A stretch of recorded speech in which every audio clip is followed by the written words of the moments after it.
Come one, come all. You are now plugged into The Aux, your weekly source of hip-hop, rap music, and everything underground. Roll yourself up something potent, pour yourself a drink, get yourself comfortable. We finna chill.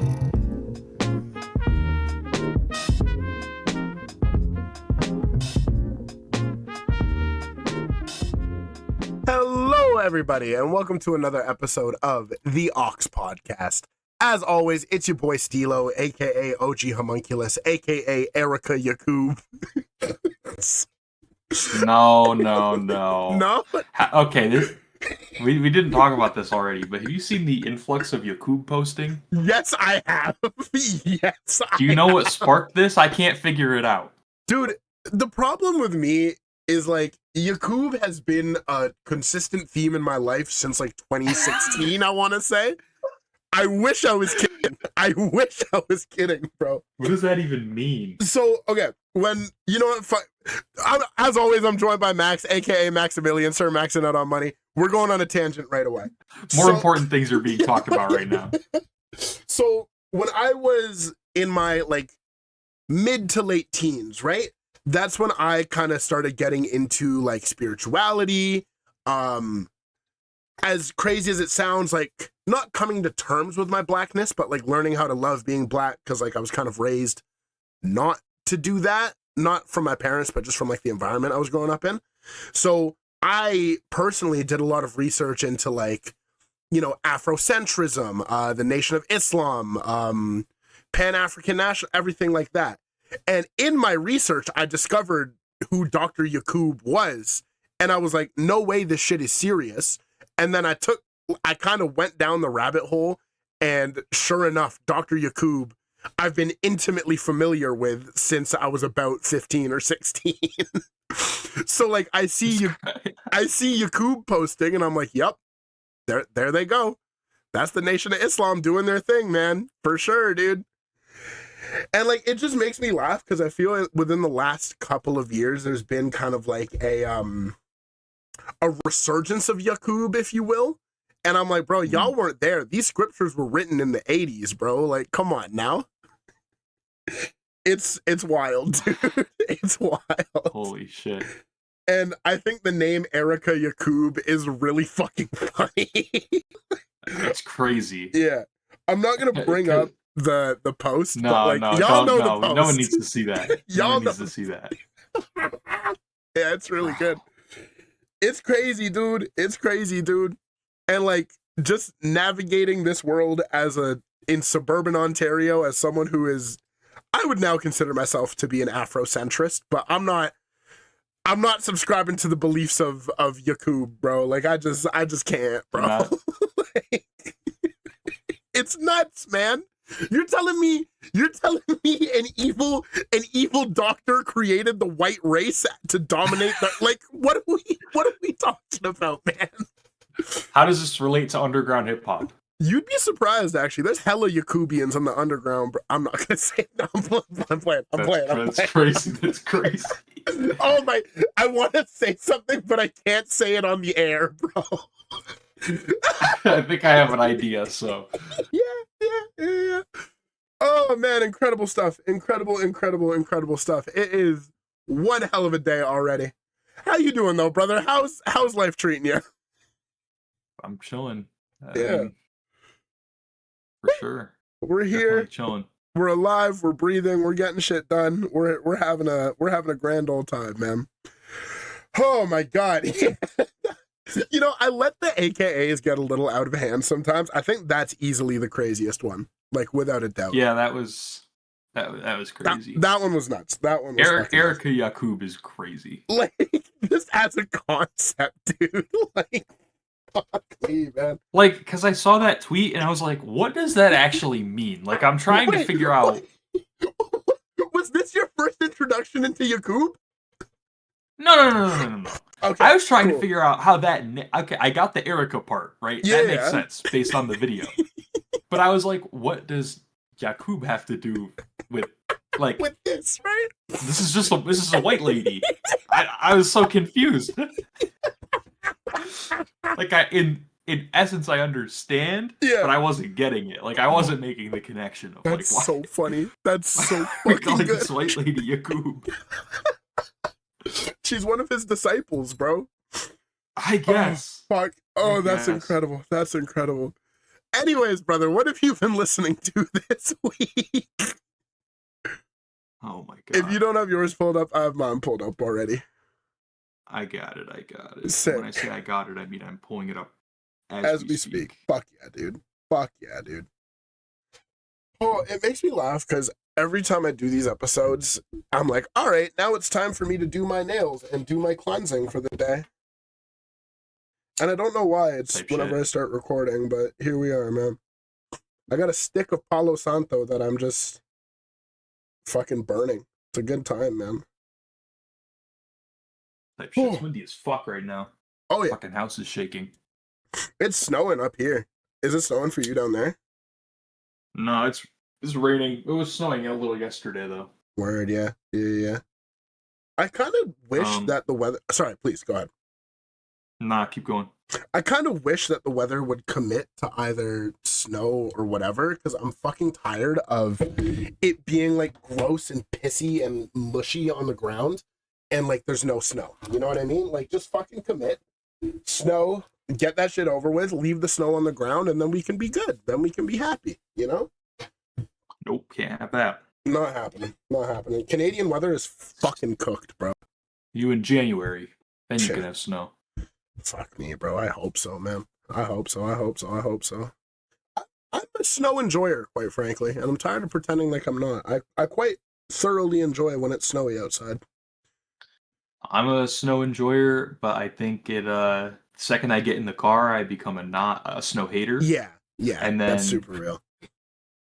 When I wake up and it's 2 degrees outside and pitch black, and then I go to work and I get back from work and it's still pitch black. Yeah. It's like, wow, what happened to my day? You haven't seen the sun in months and like it's just getting worse. But then you turn on Doves by Arm & Hammer and then Woods says it's cold again and then it all kind of makes sense, right? That might make it worse. That's so fair, actually. I can't lie to you, bro. Dude, the first snowfall that happened up here was the day of my Billy show, which I'll talk about later. I'm not gonna lie, I turned on Doves the moment I left the house, and by the time I made it to the train, I was kind of tearing up a little bit, because, like, fuck me, dude.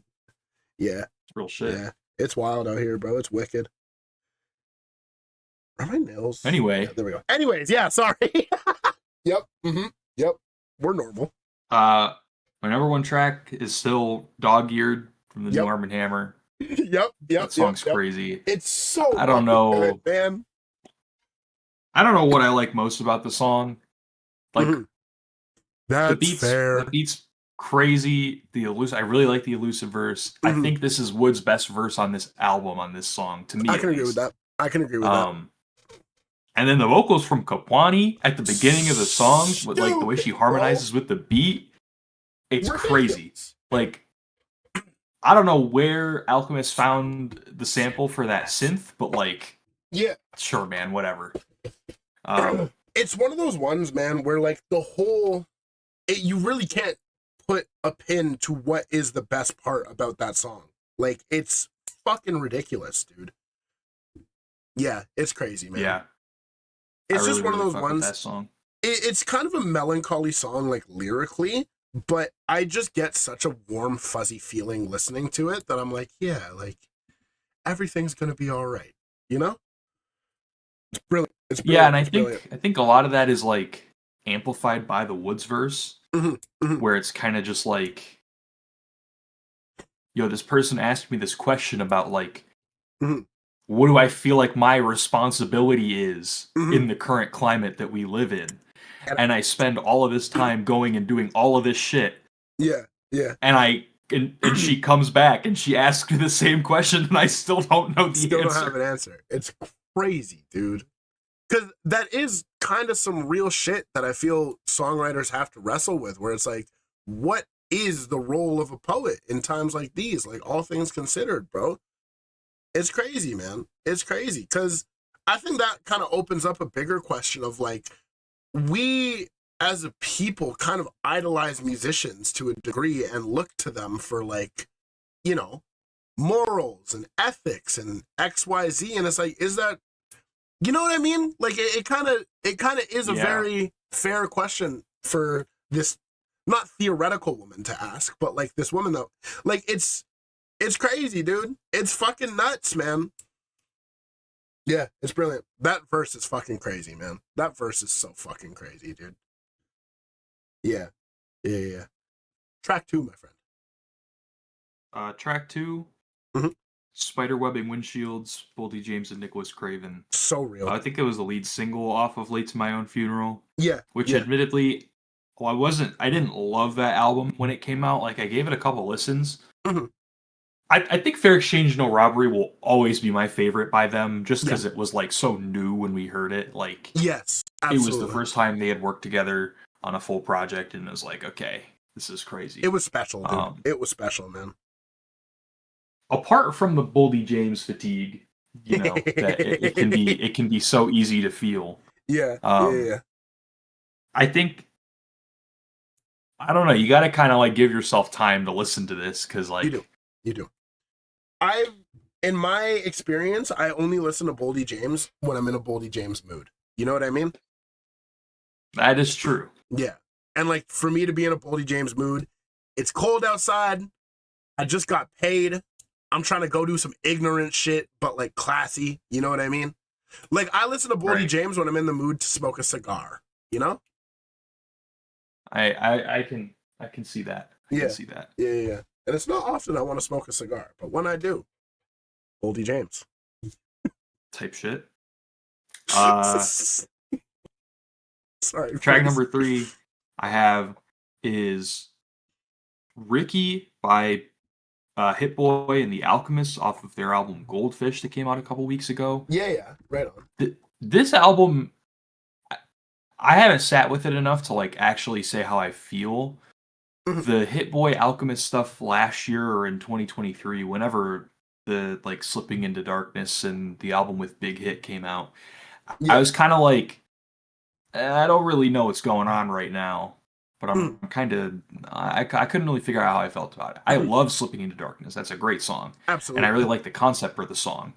But this felt like more of, you know, not like I don't want to call it a gimmick, but like Slipping Into Darkness is like 2 producer rappers making a beat and rapping over the other's beat. Not a gimmick, but a little cliche almost. Yeah, like this was a thing that they specifically did to be a thing, you know, like that was very evident in the music video that they did. Yeah, there was an intention. This song, right? This song is really interesting because I don't know if you've heard it or how much you remember about it. If you've heard it, it's like about this weird dichotomy between like both of their upbringings. Like Hit Boy's verse is about growing up in a single parent household and like not having shit. Yeah. And how that impacted him and like how that led him to where he is now as a producer. Yeah. And then Alchemist's verse is like he opens the verse with a 2-parent household is the only thing that I've ever known. And it's like he's going through and talking about his upbringing with his brother and like how he put his teeth under his pillow for the tooth fairy and it would always come. But then he starts to like shift his verse into talking like just because I had both parents, like I still heard them fighting and like every situation kind of like has its own struggles that you have to work through. And like that's kind of just like how the other side of the grass, it might look greener, and maybe it is greener. Obviously, like having both parents is different from, even if they fight, it's different from only having one. But like, it's not as perfect as it may seem. And I thought it was a really cool way for 2 producers who are at this point veterans in the craft. Like both of them have been producing for upwards of 15 years. Yeah. So it's like to hear them come and do that, I think is really cool. Because there's a lot of times when people produce, even rapper producers, where you don't always get to hear from them too often. Like, yeah, just because they're mostly producing. Like, yeah. when you hear Alchemist say something important, it's usually pretty important. Like, and on like a more, I don't want to like, go on prolific. too far of a tangent, but like, yeah, it's more of like a special event when absolutely. that happens. Like, As I don't know opposed if to just you rap. heard, what the fuck was the song called? You need to sit with this From the album, Genuine Articulate, it dropped. Oh, Seasons Change, the one Oh, about yeah, his yeah. son. Yeah. Like, that song is awesome to me It's because incredible. like, you don't like you when you hear something like that from people that you rarely hear stuff like that from. It's just like opening this door that it's like, I didn't know you had a key to that door. Like, I didn't know you could do that. Yeah, absolutely. I remember, funny enough, that song specifically is the first instance of me distinctly remember Alchemist rapping. And the fact that it's so personal, like, it's like, oh shit, like, yo, like, holy. Yeah, it's cool. It's really, really cool. Yeah. I think it's one of those ones, man, like, especially being such a veteran producer, it makes sense that he's a good rapper. You know what I mean? Like, both of them, for that matter, Hit Boy and Alchemist. Because if you work with all of these MCs for however long, like, of course you're bound to make some dope shit, you know? Right. Yeah. It's cool. I just now realized when you were talking about that song, you put in one of our channels that I should listen to it again, and then I clicked on it, and then I clicked away, and I just didn't respond to it, so now I feel like an asshole for airing you out. Sorry about that. Yeah, that was crazy. Kind of fucked up. Bro, the fame changed me, bro. I talked to Snot-Nosed Salim, all of a sudden I act like I don't know nobody, bro. That's crazy work, man. Blow up. Look what happens. I'm saying, bro. Niggas talking about, oh, OG Homunculus, bro. He a bitch now, bro. The podcast. Yeah. It's kind of real. Start engagement baiting on Twitter. Forget everybody you know. I'm saying, bro. I'm telling you, once I get my first check from this, I'm switching up on everybody. And nobody's safe, bro. That Twitch TV payout hit, I'm moving different, bro. Sorry. Oh my god, yeah. I'm losing my mind today. Track number 3, my friend. Type shit. That was number 3. We're on 4. We're on 4. Yep. I'm in such a good headspace today. It's great. Number 4 is If Only by Navy Blue. Like that song a lot. Oh my god, man. Oh my god. I'm trying to figure out the setting that you listen to this album in still, and I can't figure it out because, like, I don't want to listen to it when I'm happy because then it would make me sad. But I don't really want to listen to it when I'm sad because it'll just make me more sad. More sad. Yeah. So, like, I don't know when I should listen to this. The pocket I found is when it's melancholy. Like, it hit earlier this week. We'll talk about the album later. My nieces and, like, my brother and his wife came over to visit, right?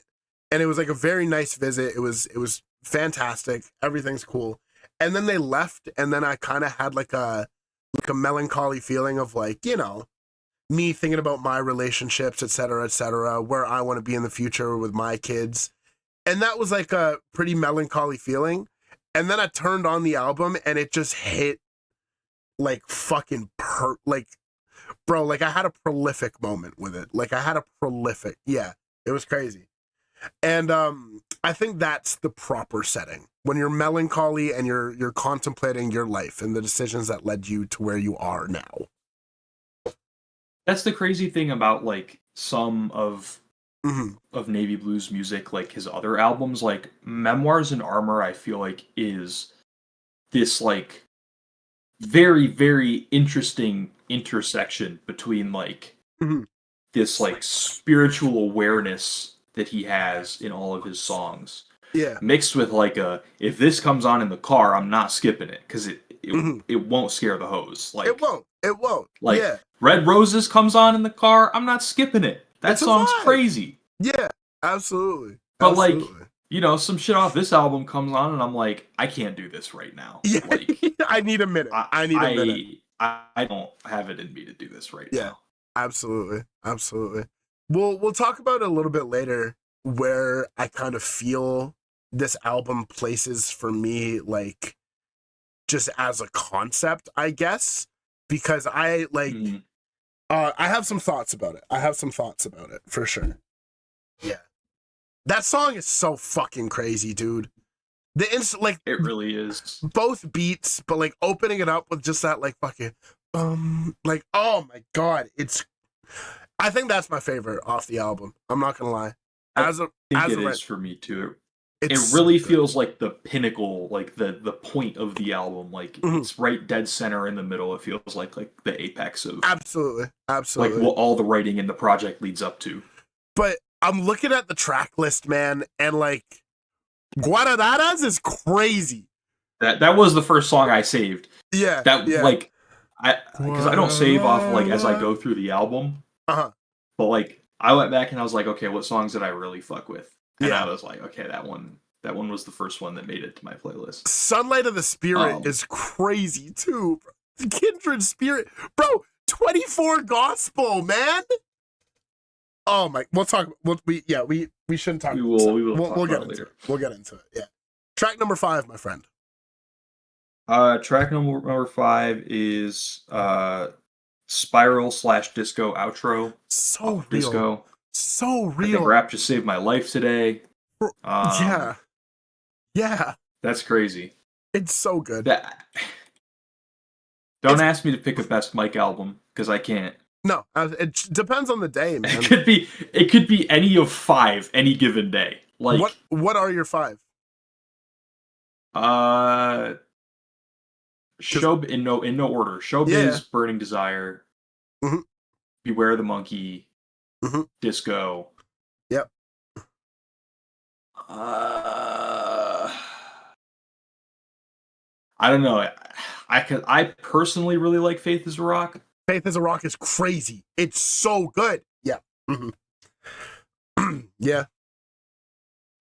I don't know. I might have to say Faith is a Rock, even though some days it is a pinball day. Some days it's a pinball day. That is fucking real. That is so fucking real. For me, in no particular order, Weight of the World, Disco, Beware the Monkey, War in My Pen, Showbiz. And it's crazy because I'm leaving Burning Desire. Hater. I'm not I love Burning. You hate that album? That album is dog shit. It's this part of your. Is this part of your agenda to try and get my? Is that crazy? No. I think it's fucking hilarious. Search Quadeca in your playlist for me. Tell me what comes up. Hey, hold on now, bro. What was the shit you were 102 results. Wait a second. What was the shit we were talking about? Where we were talking about the Arm & Hammer and Earl collabs, right? And I was like, damn, like I think Elucid has the best verse, and you're like, wow, you're an Earl hater. I'm telling Twitter, you said he's ass. Yeah. Yeah, now, debut album rolls out and first song is a Quadeca disc for 20 minutes. Yeah, that's the other songs are like a minute. You look at the track list, 45 minutes, you're like, yeah, all right. Track 1, 20 minutes of me just being like, fuck Quadeca. So real, actually. So fucking real. I understand. Yeah, I get it, bro. That's fucking gold. That's a good... We've been going for 23 minutes, and I haven't even talked about my top 5 songs yet. Real shit. It's the new format, guys. It's the new format. Track number 1 for me, funny enough, is Dog-Eared by Arm & Hammer. That song is fucking crazy. Like, we already talked about it. It's fucking crazy, man. It's funny because it's at 19 plays for the week, and track 2 is also at 19 plays. We got Red Dust by Billy Woods. I saw Woods live, and he's never gonna do Red Dust live. Like, it just makes sense. It's a very fucked up song, all things considered, and I doubt he wants to perform it.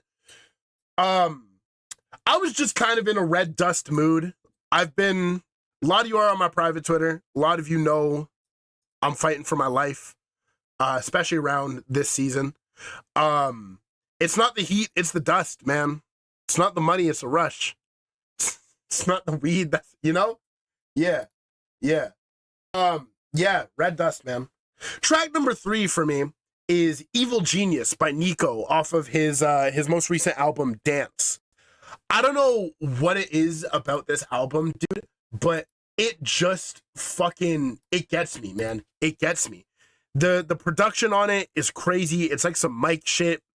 And like this song in particular, he's talking about like, you know, wrestling with mental health, all of this. And like the whole idea is like there's this evil genius in my brain telling me to do all this fuck shit. But like, oh, it's really, really good.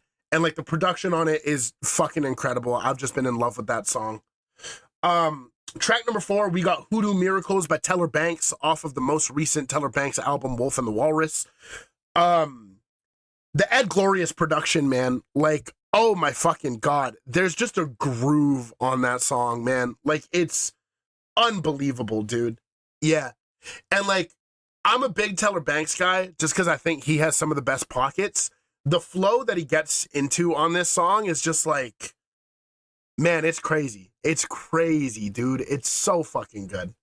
Yeah, I've been really big on that one. And then track number 5 for me is by Cravism. It's called Early to Thou, parentheses, Love, Lust, Pearls. I tapped in with this because it's a Mary Sue album as well. Mary Sue is like one of the primary MCs featured on this thing. And this song is kind of like it's like a love song talking about early 2000s music. He's like, I need that. We in the crib, I'm a Sade. Like, it's what's the bar? It's like something like the Aaliyah song. And it's just, oh, it's so good. And I've been in a romantic mood recently. I don't know. I'm not going to say that on the Aux. I've just been in a romantic mood recently. And like, that was just kind of hitting where I needed it to hit. It was a good time. It was a really, really good time. Yeah. So that's 30 minutes into our episode, us finally wrapping up the top 5 songs. Let's get into this Navy Blue record, man. The Sword and the Soaring. I know that both of us were incredibly excited to get into this because we are both really big Navy Blue fans, really big Sage Elsesser fans. Fucking love that guy. It's been out. It came out the Tuesday of this week, if I'm not mistaken, which was the 11th. Yes. Which I love personally. I think we need more early week drops. I'm tired of everything coming out on Friday and then me like having to listen. You know what I mean? Drop on a Wednesday, bro. Fuck.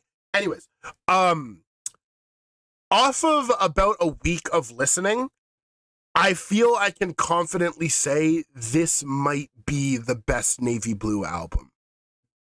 It's fucking unbelievable, man. Like, production, writing, penmanship, sequencing, textures. The textures on this album, bro, are crazy, man. Like, it has like a lot of acoustic sounding production, a lot of more low-key kind of reserved instrumentals on it. Navy always talks about, you know, mental health, grief, coming to terms with stuff like that, but this album I feel especially touches on a lot of those subjects.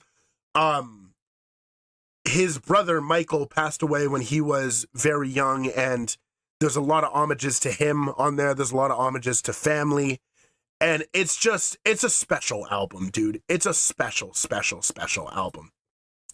The thing I was saying about this is I feel this is kind of Navy Blue as a true disciple of Ka in a way. You know what I mean? Where I feel this album very much so invokes what made Ka so great, where obviously the penmanship is crazy, but there's a lot of lines that are like super simple, but have so much depth in them when you really sit and unpack it. And like a lot of this album to me is very reminiscent of Descendants of Cain. I get that kind of vibe from it.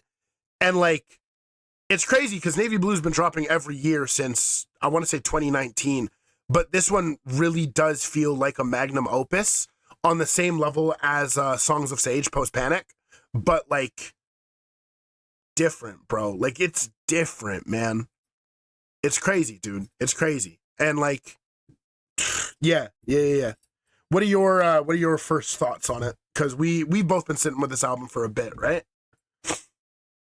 Yeah, I don't think I've listened to it as much as I probably should. Mhm.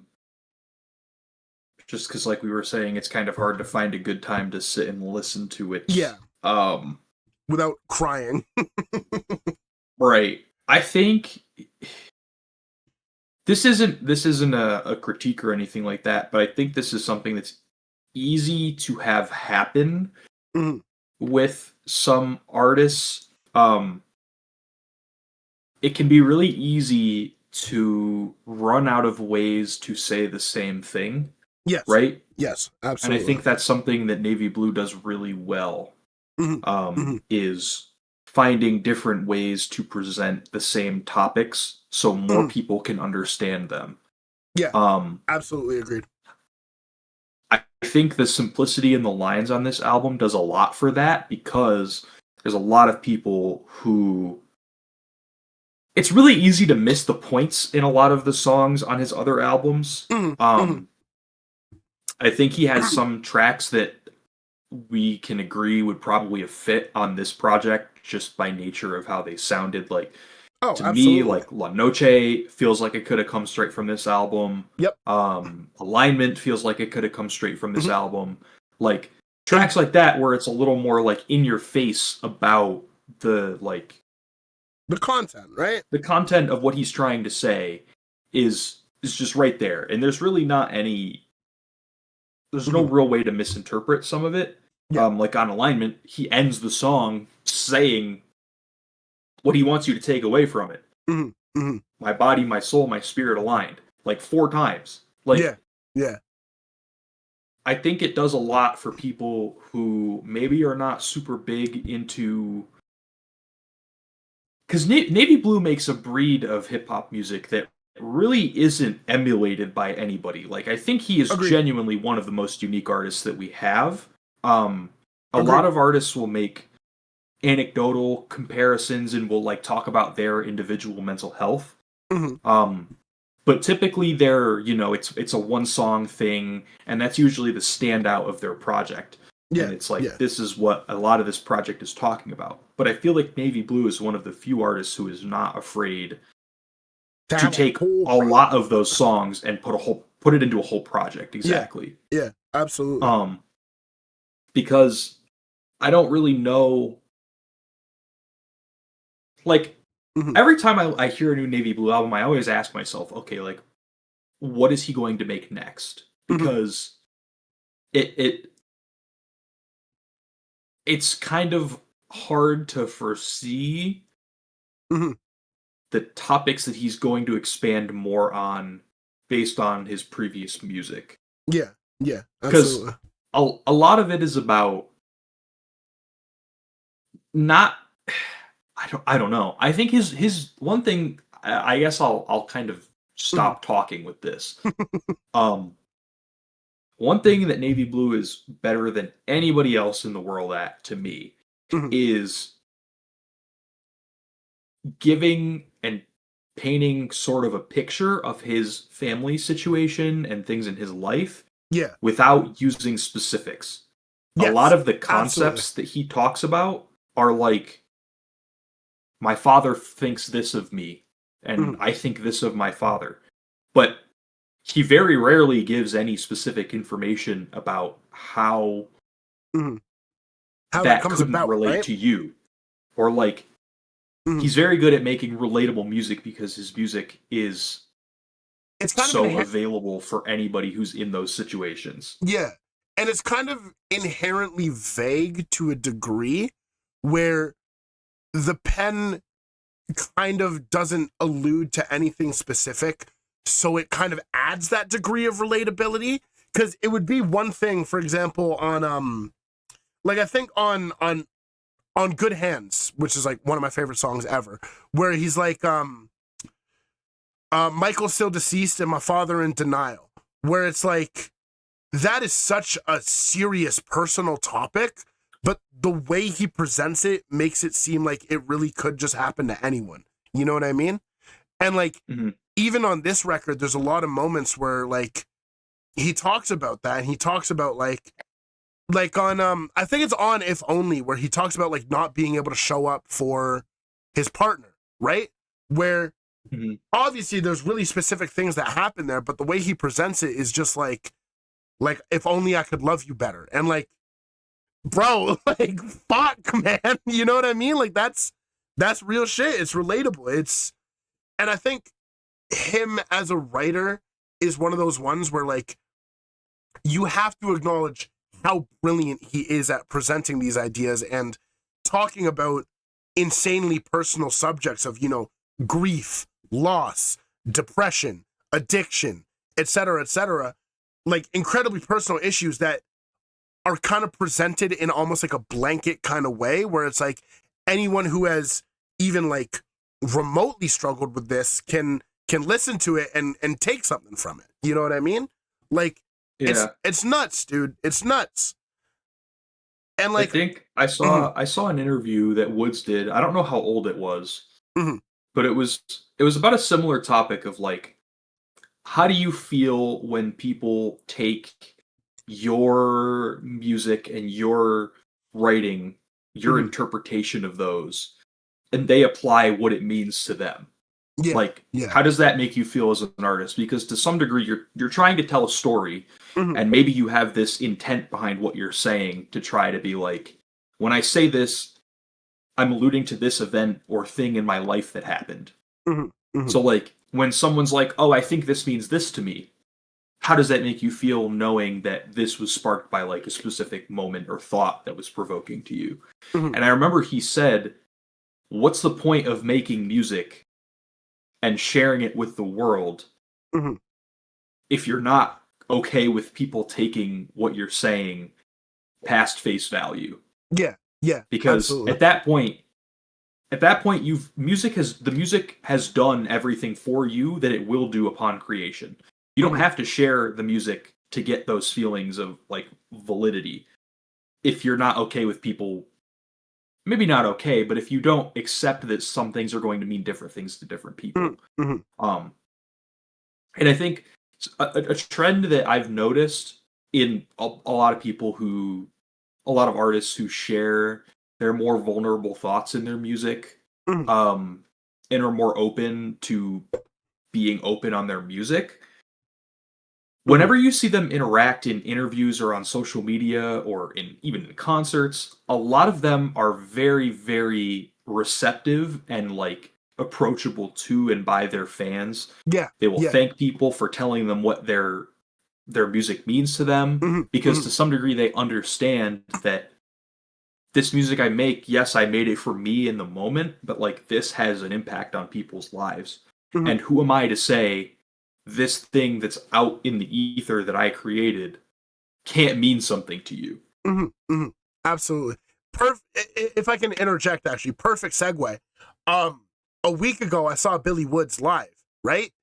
And after he came to like the merch table and shit, like get some signatures, whatever. There was a moment where I was talking to him about Dislocated, the closer off of his album, and I was telling him like kind of what it meant to me and like how I was like, I'm sure you get this a lot, but like your music changed my life, man. And he was like, dude, like I can never get that enough. Like that is what it's about. So like thank you for that. And we had a good conversation about that. And it's like an artist as prolific as Woods or like for example Navy Blue, like being able to, what the fuck am I trying to say here? Like when you're making music as prolific and as personal as a lot of these artists are, you kind of have to have that, like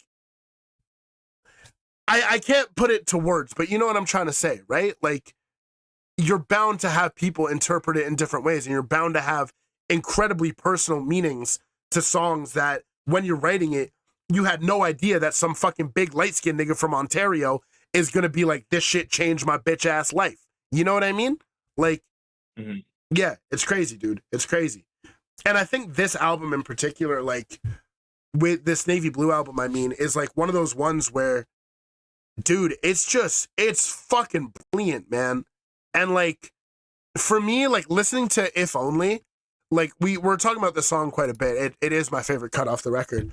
Like listening to that just invokes so much shit to me that happened like not only this year but like a couple years ago, and like makes me think about just life and this and that. And I guarantee Navy Blue had no idea that when he was writing this, it would have that much of a meaning and that much of an impact to me. You know what I mean? And like, oh man, it's crazy. It's crazy. It's crazy. It's crazy.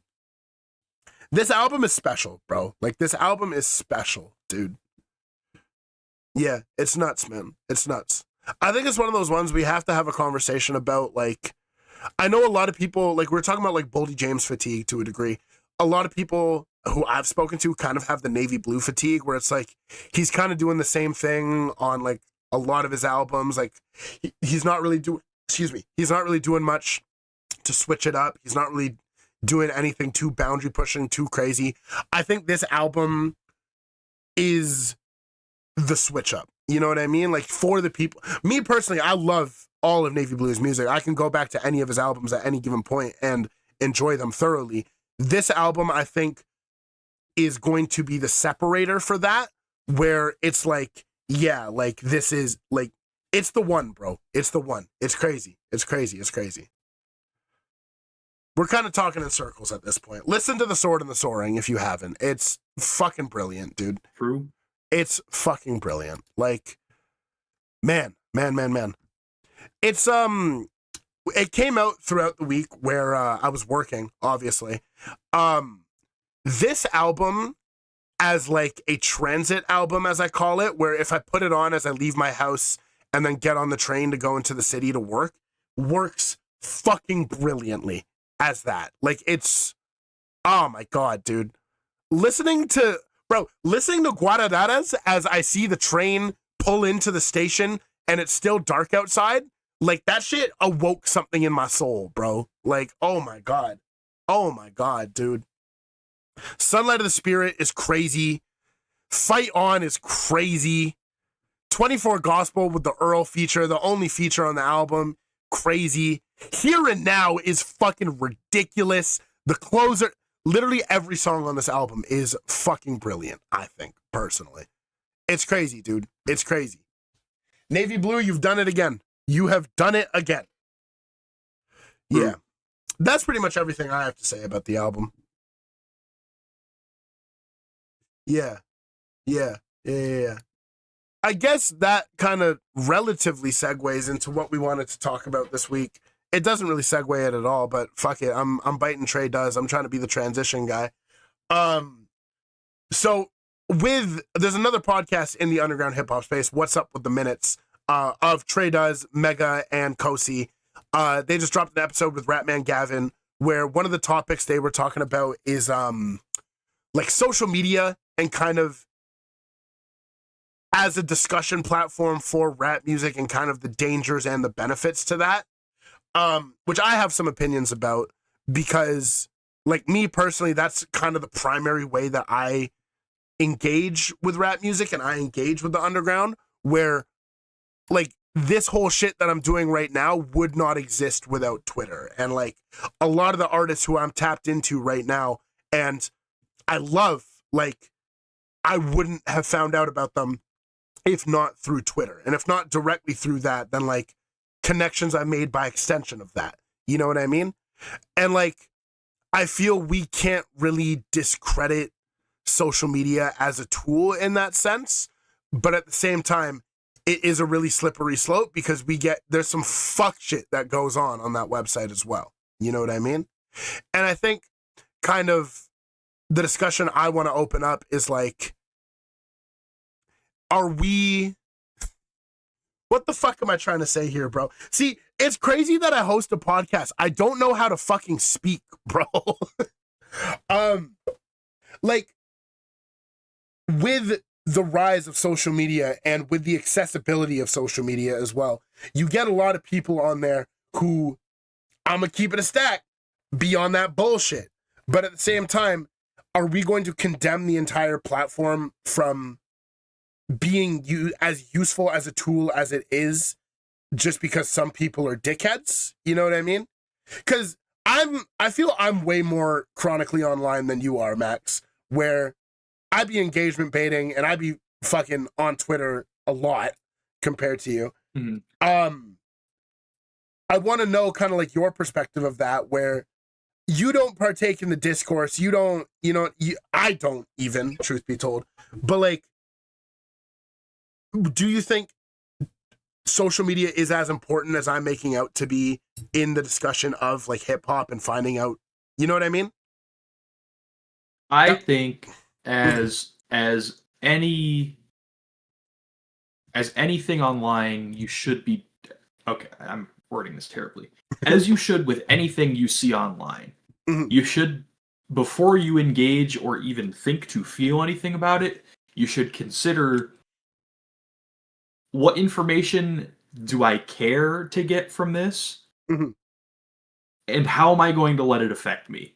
Yeah, because I think social media, as far as music goes, social media can be the strongest tool and like ally for somebody who enjoys listening to music, who enjoys finding new music, who enjoys discussing with other people about music. But it can also be the absolute worst place to be in the same respect. Like, yes, it can. You can have the absolute worst people in the world trying to tell you something about an album you like, and you just have to recognize that you don't have to care what anybody thinks at all. That's something that I think a lot of people need to take away. Who gives a fuck what Twitter user Cloudy Nights 47 is saying about Twitter? You know what I mean? Or not Twitter, sorry. Like, sorry, please. Now, I will say, and this was something that I had a thought about when we were talking about this. I think one of the absolute worst things about being in the music space on social media is typically your introduction to an artist is completely swayed and decided by what you see someone say about them. I didn't like Billy Woods for like 2 years because everybody told me he sucked. Really? Whoa! What? Really? Yes. That's crazy. And that was enough to make me not listen to his music, because I was like, I saw a post or something and it was like, this guy doesn't even rap, he just talks over the beats. Like, how am I supposed to listen to this? What is rap if not talking over the beats, bruh? Come on now. Sorry. Yeah. That's crazy. That's crazy. Like, and I don't think people realize how much that happens. Like, on a daily basis, not everybody is tapped in to every artist ever. And so whenever you follow fucking whatever, pick your favorite sub 10K follower engagement baiting Twitter user, right? Yeah. Where it's like, this new blank album is special in all caps. Yeah. Which songs are standing out to you guys? Let me know in the comments. You don't gotta call me out personally, Brad. Sorry, I'm playing. Well, hey, you don't do that, but we know the people that do. Yeah. I be doing that sometimes. I'm not gonna lie. Are y'all feeling this new Earl album? Yeah, y'all feeling the new Dax record? Do you guys? Yo, how do we feel about the new Quadeca album, guys? Sorry. And it's not even just those artists. It's literally every artist ever. It's just absolutely. And sometimes you agree with what they say. It's like, man, this new Armand Hammer album is special. Is it better than Haram? Yeah. And then like you see 10 tweets like that, and you're just like, wow, okay. You should run one of these pages, man. You're good at this. I've been thinking about doing the fucking infinite blue check method money and just make a fucking bot. I'm saying, bro, it's literally a money print. No, I'm playing. Engagement baiting is fire. Oh, yeah. This is where y'all find out that I run that one page, fucking, what's his name? Flacco Hassan or whatever. That's actually me. You're the Israeli Billy Woods fan? Yeah, I'm actually Words of Wood, guys. I didn't want to say it, but it's actually me. I'm the Zionist landlord Billy Woods fan, guys. Oh my! I can't even say that in a joking manner. Someone's what does Billy Woods music mean to you? Dude, it's crazy because that Words of Woods guy is like lives in Toronto, and apparently he was at that Billy Woods show that I was just at.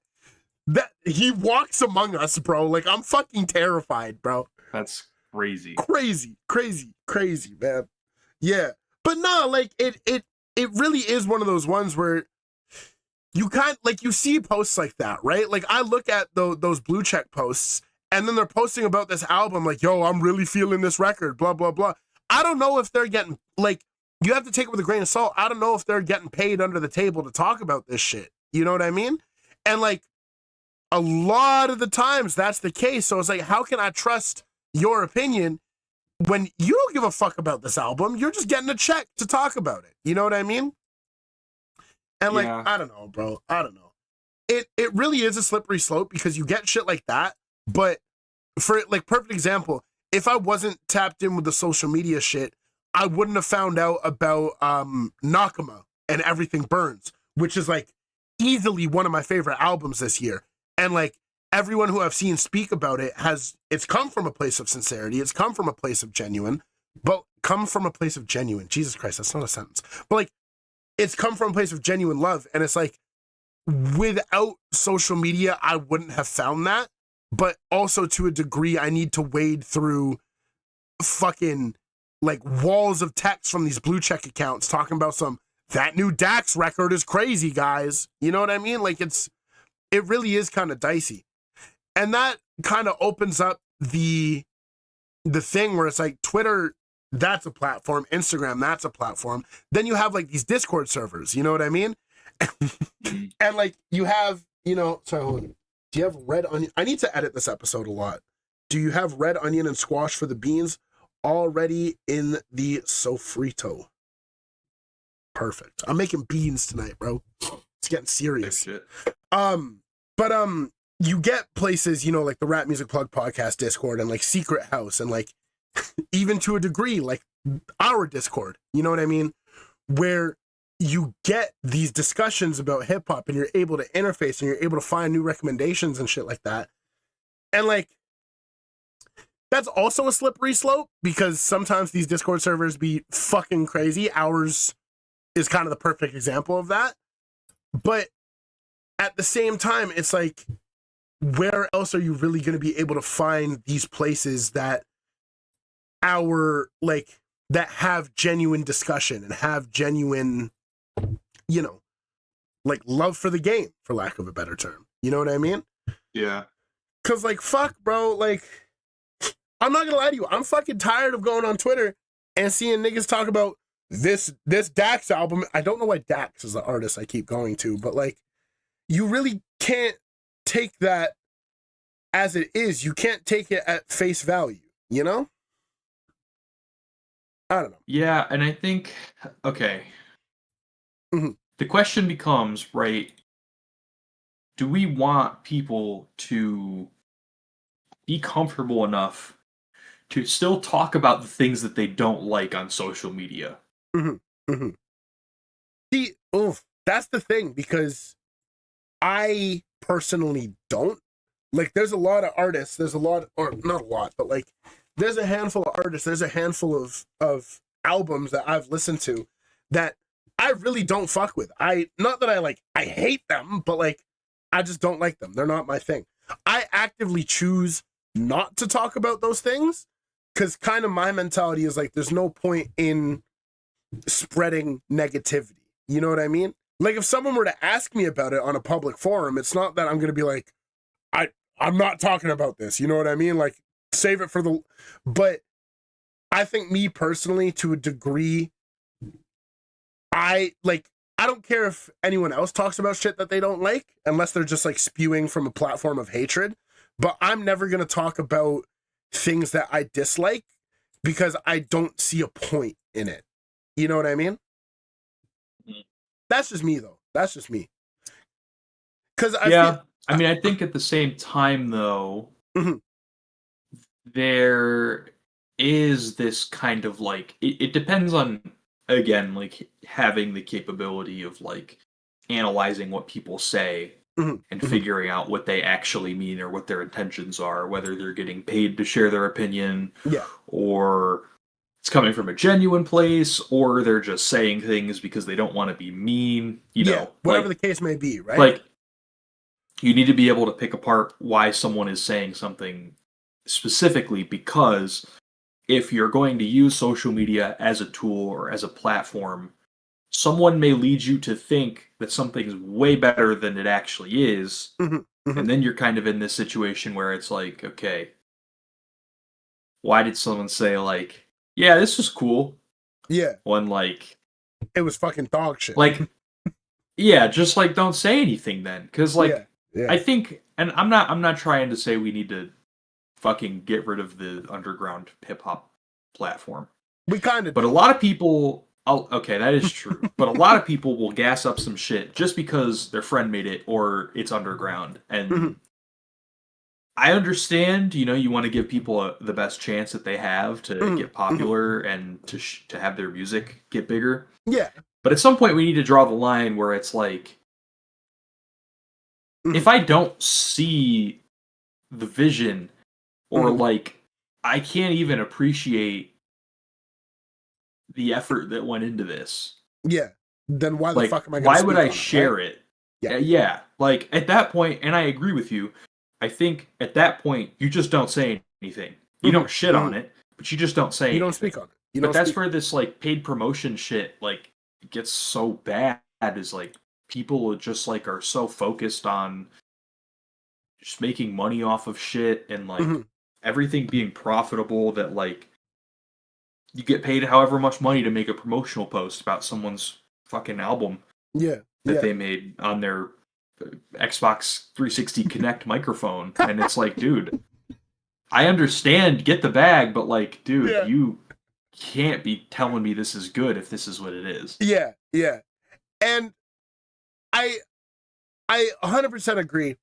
And like, that's what's kind of not dicey about like what I'm trying to do with like the interviews and shit, where I'm not naming names. There's a lot of people who reach out for me to check out their shit or for me to like interview them, whatever. If I don't fuck with your music, if I like, there's a lot of shit that I listen to, I'm like, yeah, this is dope, but this isn't something that I'm going to inherently put my cosign on. Like, I have to be able to draw the line. I have to be able to be like, yeah, like, I'm not going to recommend this one. Like, you have potential, you're doing your thing, but like, I'm not, you know what I mean? But on the other hand, there's shit that I check out that I'm like, yeah, this is pretty fucking dope. And I'll put out tweets on occasion where I'm like, yeah, I just tapped in with this project. This shit is dope as fuck. If you like this artist, you should check it out. And that comes from like a place of genuine love and appreciation for the music. But if I didn't have that filter and I didn't have the ability to be like, yeah, this actually isn't that good, then I feel like the integrity of like my platform, for lack of a better term, like it wouldn't, like, why would you listen to my opinion if I'm putting fucking 360 Xbox Connect microphone on like that? You know what I mean? So yeah. And I'm not saying that I'm like more virtuous than everyone else because I come from a place of integrity and honesty, but it's like, to a degree, we are losing platforms like that. And we are losing, like, for lack of a better term, journalists who aren't doing it out of love for the game and are rather doing it for, and like, no shade, get your bag, do what you got to do. But you also got to understand, by doing that, I'm not going to trust your opinion like that. You know what I mean? Yeah, I don't know. The tough thing is like, I mean, we live in an age where journalism is so, like, there is very, very little true journalism left, and where the only place you can actually be sure that you will get good journalism is when someone isn't being paid for their work. Yeah. Which is fucked up, because, like, being a journalist, I don't really know what the climate is anymore, but at a certain point in time, it was a job. Like, your job was to be a journalist, it was to engage with art, and to give your opinion on it, because some people's opinions knew that theirs would line up with yours. And that meant that if you liked something, some people would see your name on it and would think, if this person liked it, I'll probably like it. Yeah, absolutely. But like, now we have reviewers who really seem to be swayed by the happenings of the things going on around them. Like, all of the large media outlet reviewers are really losing credibility because you can tell that the scores attached to things directly impact how much things sell. Yes. And yes. I don't really think that listening to anybody's opinion other than people's that you can trust personally is worth it. Like, we should not give a fuck about what Pitchfork says anymore. We shouldn't give a fuck about what Anthony Fantano says anymore. Yes, absolutely. Like, none of these people actually engage with art in a meaningful way and review music in a way that is genuine, actually doing something for anybody. Yeah, absolutely. And like, say what you will about Fantano, I feel he used to kind of be the last battalion of honest journalism, like honest music journalism, but I feel a lot of it now you can kind of tell is just like a lot of his scores are, like you said, like indicative of the more things that are happening in like the scene. You know what I mean? Like, am I about to say this out loud? I have a feeling he didn't actually fuck with the Sexy Red record like that. You know what I mean? Like, that's crazy. That's a straight a Sexy Red. Well, I mean, he gave the Eclipse album a 10. I think it's a great album. I think it's a very good album, one of the best hip hop albums that came out this year. It is not a 10. It isn't. It is not a perfect album. Like, no. And this is what I hate about people when they make these, like, first of all, I don't like anybody who assigns numerical values. I think I've talked art. about this before. Yeah. Like, assigning numerical values to art that are rooted in your opinion doesn't make sense, because it doesn't. The people that do that, and I'll say this, the people that engage with websites that encourage that behavior, take your pick, the people that feel the need to give their opinion or make these are my 10 out of 10 fucking topster, the reason that you do that is because you are incapable of describing why you like something, and so you think that assigning a number to it will suffice for you not being able to properly engage with art. And that's okay, but you just need to be aware that, like, your numerical value means absolutely nothing to anybody. Yeah, in the grand scheme. It is a reflection of your inability to properly engage with art and discuss it, which isn't your fault because media literacy is dying. It is. But, like, learn how to talk about the things that you like, please. It will make everybody want to interact with you more in the spaces that you inhabit. Absolutely. And, like, not to suck our own dicks too much, but I feel that's kind of why, like, that's why I kind of feel we're different, because we will get an album and we will talk about, like, a lot of it boils down to me just being like, it's crazy, dude. It's so fucking crazy. But I can at least point out the things that I like about it. You know what I mean? Like, I think me and you are the same way. I will refuse to give albums or art as a whole like a numerical value out of 10, just because I think rating art, something that's so subjective, is it giving it like a ranking out of 10 kind of takes away the point of art. You know what I mean? Yeah, I don't know. And I feel like it's such like a, I don't really know what the word is.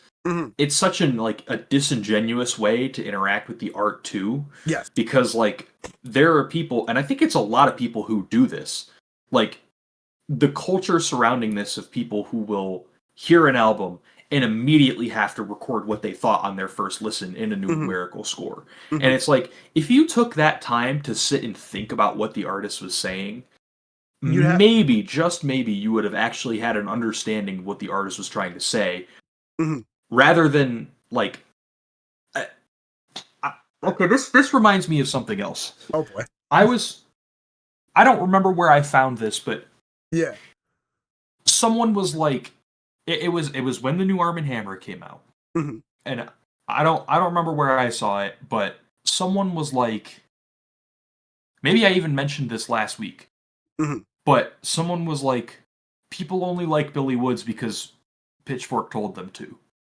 And, like, this person's, like, another person replied and, like, started a discussion with this person. Like, first of all, anybody who thinks that is anybody who thinks that anybody likes music purely because of reviewers is already not starting off on the correct foot of having their opinion listened to. Yes. But someone actually engaged with this person and was like, no, people really like his writing, and they think he's very, very good at capturing emotions that a lot of other writers can't, even in the hip-hop space. Mm-hmm. Mm-hmm. And this person replied, I'm sorry, I just don't get it. I just don't understand what he's trying to say. For me to like music, I shouldn't have to listen to it more than 3 times to understand what they're saying. And it's like, these are the people that you're interacting with. Like, people that are incapable of reading and understanding things and are not willing to take anything past face value. Yeah. And it's okay to be that way, but again, you just have to know, like, okay, this person just said that. I don't need to listen to what they have to say. Yeah, I don't need to trust their opinion. I don't. This person's trying to tell me that they don't like something because they do not understand it. And it's like... That's a little crazy. That's a little crazy. I'm not going to lead you... Like, I'm not going to lead the horse to water because the horse doesn't want to drink. Yeah. Like, yeah, absolutely. The horse isn't the horse does not yearn for the knowledge. The horse enjoys being ignorant. And that's okay. Some people need to listen to music. That's what some people get from music. A lot of people don't like to think when they don't have to. And that's very evident. I really like your allegory. The horse does not yearn for knowledge. But no, absolutely. Some people are okay with being... And, like, that's the thing, too. If an album just straight up isn't your thing, that's okay. You know what I mean? You don't have to like everything. But don't tell me what you think about it. I don't need to know. Don't tell me your opinion, bruh. Don't tell me your opinion. I think it's kind of funny that people are surprised. Like, I've at a few concerts recently, I've been talking to a lot of music. Or I've been talking about a lot of music, obviously. And people are surprised that I don't really like JPEG Mafia anymore, right? And, like, biggest thing is it's just not really my thing anymore. You know what I mean? Like, everything that I would get from a JPEG Mafia, I would rather listen to a Nakama. I would rather listen to a Snot-Nosed Salim. I'd rather listen to a Hester Valentine. You know what I mean? And, like, I feel there's kind of a culture of, like, to a degree, I understand what homie was trying to say when it's like, a lot of people only like these artists because reviewers are... Like, to a degree, I kind of see what he's cooking. But, like, no, he phrased it mad wrong. But, like, I don't know. I think it's also okay that sometimes music just isn't your thing. Sometimes these artists just aren't your thing. That's okay, too. You know what I mean? Yep. Like, all things considered, an artist like Quadeca should probably be up my alley based on the other things I like to listen to, but it's just not my thing. You know what I mean? And, like, we play it up for bits, but, like, I don't have to like this artist. You know what I mean? You don't, like, and if Billy Woods isn't your thing, if you don't get it, if you don't engage with it, that's okay. But don't go on the internet talking about some Billy Woods is garbage, blah, blah, blah. I don't understand what he's saying on first listen, therefore he's trash. Like, at that is point, a nasty self-report, by the way. I just want to say, like, if you are willing to go on the internet and say, I am too stupid to understand what this person is trying to tell me, so I don't like it. Like, I don't know what to tell you, dude, but, it's like... It's more indicative of... You're cooked. Yeah. You're cooked, like... It's more indicative of the shit that you're working out in your brain. You know what I mean? Yeah, like... Yeah. I don't get it. All that to say... We need to stop listening to music reviewers, especially because Anthony Fantano will not stop calling Billy Woods Billy. Yes. Yes. Oh my God. This is another example of, like, why do we care about what some of these people need to say? Yeah. Woods told him in an interview that he was talking to him in, please don't call me that. Call me Woods. Mm-hmm. And every single video since then, he has called him Billy. Crazy. And it's just like, you're just so tone deaf, and, like, it's little things like this that real fans will take a look at and be like, I don't give a shit what this person has to say. Like, you don't even have respect for the artist that you're talking about. Why would I care about what you have to say about them? Exactly. And that's the biggest thing, man. I feel like all of this, I feel, can kind of get summed up into the dangers of online music discussion, because, like, all of it kind of just boils down to there's either a blatant disrespect for the artist and their art, or it's people so focused on giving their own opinion and numerical value on art instead of just engaging with the art like a normal fucking human being, you know? Yeah. Yeah. I think we covered everything we want to talk about, yeah? True. Pretty much. I do believe it's mail day time. It could be mail day time. It perhaps. could be. Nothing too crazy. Do you want to go first or do you want me to go first? I'll go first, just because there's not much. I have the image of that beautiful looking disc pulled up. What do we have here? Got the Food from the Gods. Black Milk and Fat Ray. Yeah. I keep seeing a lot of people apparently didn't like this album. What? Which I don't really understand, because to me this is crazy. Like I don't know how to describe this, but like it's brilliant. It's fucking brilliant. This is one of the best this year, if you ask me. I really enjoy this just because it's so different from a lot of the other stuff that I listen to. Like, I think Boldy is really the only Detroit rapper that I listen to anymore. But like, I don't know. Like, Fat Ray's voice is one of my favorite things about him. So like, good, man. So like such a deep, like gritty voice. I really like all the features on this album. Yeah. This is definitely that Danny Brown feature is my favorite thing he's done this year. Yeah. And I don't know. I think we need more Bruiser Brigade appreciation. I think all of the members are doing their own thing, whether those things are for you or are not. There is someone probably doing something that you're enjoying from over there. Yeah. Absolutely. So like, I think we should appreciate that. Yeah. This one is so fucking good. I don't like. I'm kind of surprised this sold out because this was one of 100. Yeah, which isn't that many.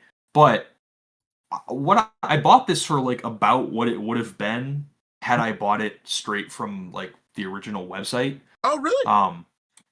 Yeah. Usually, I would think like pressings like this that would be more expensive would like they sell and then they're like marked up like $100. Yeah, this one was not that bad. You also got 69 out of 100, which is fucking brilliant, I think. That is pretty fire. Yeah, I saw that. I was like, oh, hell yeah. Nice, dude. It's the weed number. Sorry. Yeah, no, this album is brilliant, though. This album is fucking brilliant, man. Let me find out, actually. The song Stash, dude, is fucking crazy, man. We be vibe. Oh, is it under Black Milk? We be vibing like a rose toy on the twat. Oh, brilliant writing. Good God. Brilliant writing, dude. Right, brilliant writing for real. But like, he opens up the verse like, I get up, roll up, but this shit owes to me. Crazy. It's crazy, dude. It's crazy. Yeah, this album's fucking brilliant, man. This album is fucking brilliant. Yeah. Also, probably my favorite cover from this year. I think this cover art is fucking awesome. It's so sick, dude. It's so fucking cool. I just love fucking the aesthetic. Master Hand. Yeah, right? Just like fucking all up in your shit. And just like the color and like the plant life and it's brilliant. It's brilliant. Yeah, this is one of those ones from this year. This is one of those ones that you guys got to peep if you haven't listened to it. Yeah. My mail day. Hold on. Can I pull up? Yeah, there we go. This right here, a very special album to me. We have Haram, Arm & Hammer, and The Alchemist. It keeps on reflecting. What have I said about this album? Or what can I say about this album that I haven't already said? It is so unbelievably special to me. This is like the first like real deep dive into Arm & Hammer that I did was on this record. Stone Fruit is the best song ever. I still haven't had a chance to spin this because like Stone Fruit is the best song ever, dude. It's so fucking good. Like I still haven't had a chance to spin it on wax just because we're still doing some renovations in the crib. But that first listen is going to change my bitch ass life, like, easily. It's gonna be fucking crazy. It's gonna be fucking crazy. Yeah. I'm very happy that they did a repressing just because I'm finally able to secure it. I'm also gonna show, after the Billy Wood show, I got his album from this year signed from the man himself. And then, oh fuck, I have to take it out the sleeve. But I also got the inside of my shrines signed as well because I'm a really big shrines guy. Yeah, Billy Woods is the fucking GOAT, bro. No, Billy Woods is trash because I don't understand what he's talking about on his music, so he's trash, right? Surely. Yeah. Ugh. I gotta get some Woods shit signed. Yeah. You haven't seen him live yet. I don't know. I have not. You need to, bro. I need to. There was a show he was doing, I think, like a month or two ago, towards the beginning of his tour. That was like 2 hours for me, but I ended up doing something that weekend, so I couldn't go. Yeah. But happens. I gotta get some shit signed by a few artists. I always think it's good. I still need to jump Mavi and get him to sign some shit. I wouldn't say that, bro. He has evaded me twice. Not jump him, okay. But like, you know what I mean. I know what you mean. I gotta pull up on him.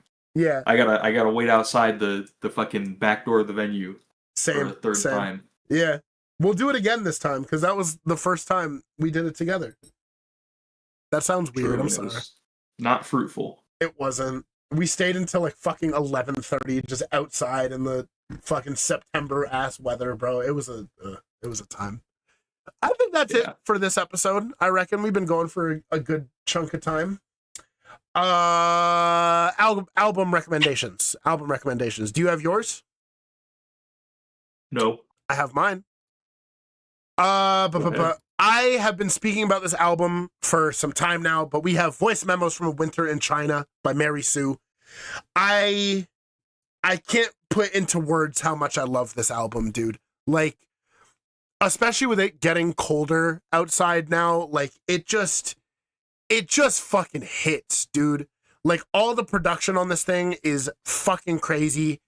It's a very sentimental album. It's a very, like, emotional album. There's a lot of personal shit being spoken about. Mary Sue is slowly but surely becoming one of my favorite MCs to ever do it. There's something about his style that just, like, fucking hits for me. I feel like I've recommended this one before, but I'm gonna recommend it again just because I fell back in love with it.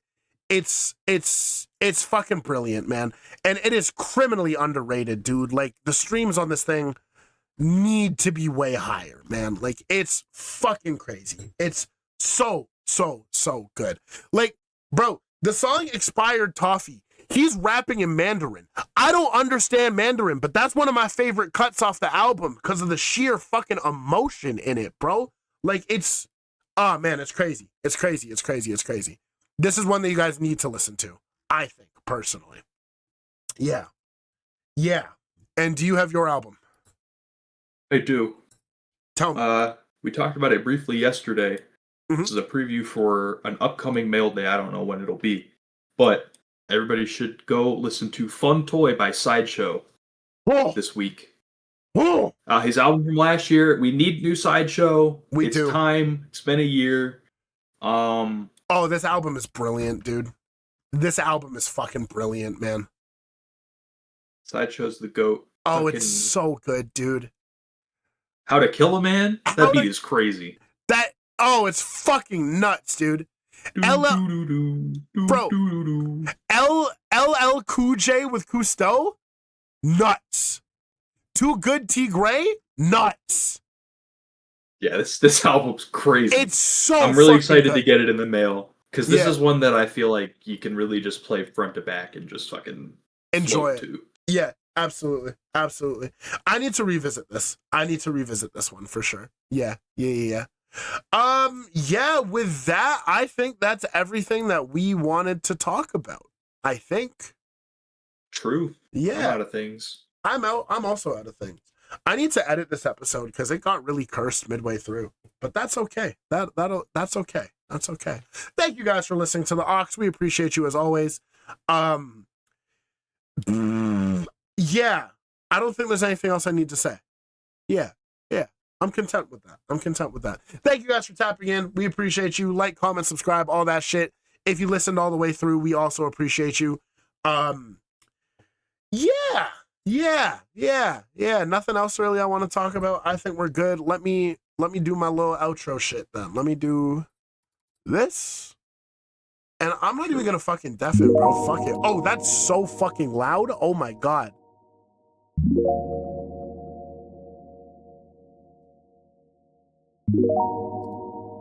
Yeah.